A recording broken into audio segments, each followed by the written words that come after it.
आज आपण पाहूया ओला जवळा. त्याच्यासाठी मी बाजारातून ओला जवळा आणले, स्वच्छ धुवून घेतलेला आहे. लसूण घेतलेले आहे भरपूर प्रमाणात. लसूण चेचून घ्यायचे, तेल टाकायचं आहे, घरगुती लाल तिखट मसाला वापरला इथे, हळद आहे, मीठ टाकायचं आहे, 2 टमॅटोचा वापर केलेला आहे आणि मिक्स करून घ्यायचे. चुरून किंवा कसून घ्यायचं आहे. कोणी चुरून म्हणतं, कोणी कसून म्हणतं. स्वच्छ धुतलेला ओला जवळा त्यात टाकायचं आहे, मिक्स करून घ्यायचं आहे.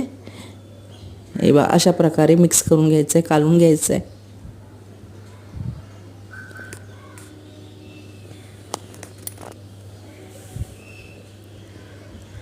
थोडंसं पाणी टाकलेलं आहे मी, जास्त पाणी नाही टाकायचं कारण जवळ्याला शिजताना पाणी सुटतं.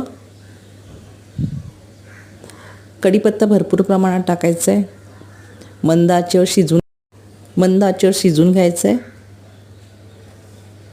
हे बघा अशा प्रकारे जवळ्याला पाणी सुटलेलं आहे.